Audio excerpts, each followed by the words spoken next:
Nag-multitask ako, nag-i-install, nag-hang. Pinatay ko. Pinorse, na-start ko, pagbalik Pag ayaw. open, ayaw na. Sa keyboard lang malalaman mo na.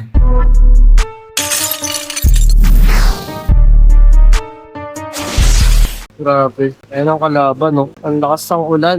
Hintayin na natin medyo humina, tapos alis na tayo. A few moments later. Ang yan kasi nag-multitask ako, alam ko naman mahina yung laptop. Nag-multitask ako, sabay etong maliit ko, humingi ng game na kagaya dati, yung recorded. Download ako, Pit Girl Repack.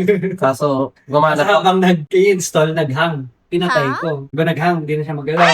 Pinorse, na-start ko, pagbalik Pag ayaw. open, ayaw na. Stuck na lang pala siya sa logo. Namlock. Ang totoo, through keyboard lang, malalaman nyo na kung anong problema. So, nag-stuck siya sa logo, di ba? Namlock. Wala. Walang response. Caps lock, wala. So, ibig sabihin, merong nagtitrigger, kaya nagkakaganyan. Na-stuck siya sa logo. Hindi yan software lang. Merong parts sa loob na nagtitrigger. So, ayun. Pero hindi ganyan ang normal na response. Dapat ang response, working. Pero pag dito, ayaw niya. Sige, check natin anong problema.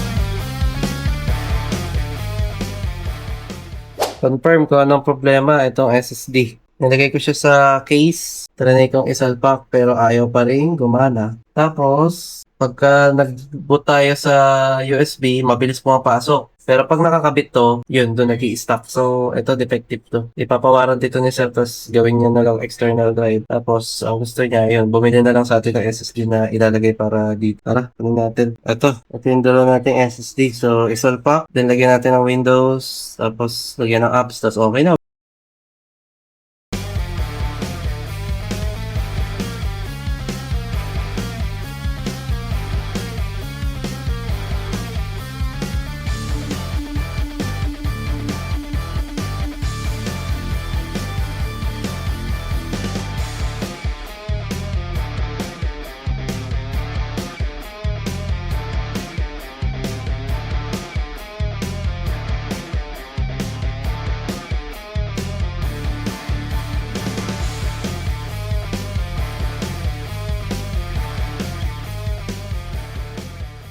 Ayan, okay na. Ang problema ito, 1 terabyte siya.